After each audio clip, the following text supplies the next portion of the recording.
கர்த்தரும் மகிமை நிறைந்த ராஜனுமாயிருக்கிற ஆண்டவர் இயேசு கிறிஸ்துவின் நாமத்தினாலே யாவருக்கும் அன்பின் வாழ்த்துக்கள். தேவன் தாமே ஒருவரிலும் மகிமைப்படுவாராக.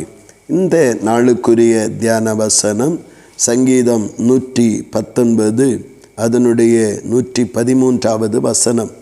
சங்கீதக்காரன் சொல்லுகிறார், வீண் சிந்தனைகளை நான் வெறுத்து உமது வேதத்தில் பிரியப்படுகிறேன்.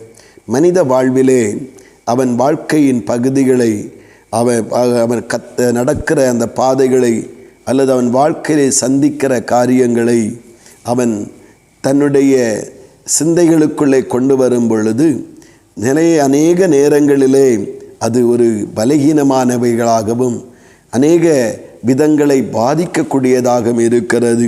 பல நேரத்திலே சூழ்நிலைகளை மையமாக வைத்து எழும்புகிற சிந்தனைகள் எல்லாம் இனி வாழவே முடியாது என்கிற நிலைக்கு நேராக கொண்டு விடுகிறது.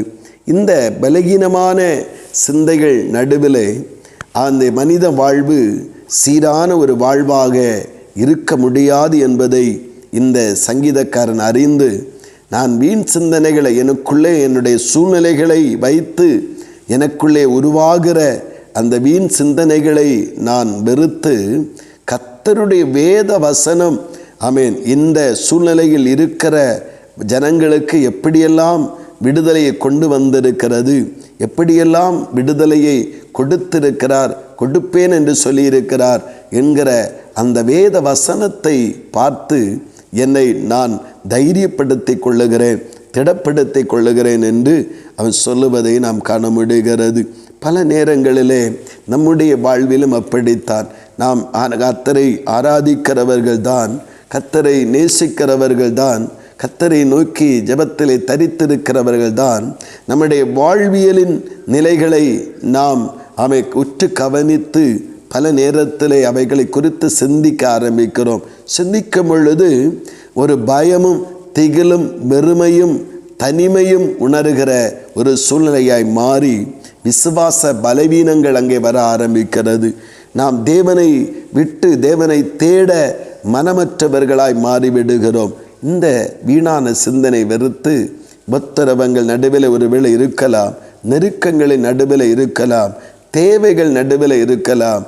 இது நடுவில் நமக்கு முன்பாக கடந்து சென்ற வேத காலத்து பரிசுத்தவான்களை கர்த்தர் எப்படி நடத்தி இருக்கிறார் என்று, ஆண்டவர் எப்படி அந்த சூழ்நிலைகளில் அவர்களை தப்புவித்திருக்கிறார், காப்பாற்றி இருக்கிறார், அவர்களுடைய எண்ணங்களை நிறைவேற்றி இருக்கிறார், தேவைகளை சந்தித்திருக்கிறார், எப்படி அவர்களை ஆச்சரியமாய் நடத்தி இருக்கிறார் என்று பரிசுத்த வேதம் நமக்கு வேத வசனங்களாக எழுதி கொடுக்கப்பட்டிருக்கிறது. நாம் நம்மை குறித்தும் நம்முடைய வாழ்வின் நிலைகளை குறித்தும் வீணாக சிந்தித்து கொண்டிருக்கிறதை விட்டுவிட்டு வேத வசனத்தை கவனித்து வேத வசனங்களில் உண்டாகிற வெற்றியை அந்த நன்மைகளை சுதந்திரமாக்கி கொள்ளுவதற்காக நாம் பிரயாசப்படுவோம். வீண் சிந்தனைகள் நம்மை இன்னும் பலவீனப்படுத்துகிறவைகளாய் இருக்கிறது. ஆனால் வேத வசனங்கள் நம்மை பலவீனப்பட்ட நிலையிலிருந்தும் உயிர்ப்பித்து உயிர் கொடுத்து நம்மை உருவாக்கி உயர்த்துகிறதாய் இருக்கிறது.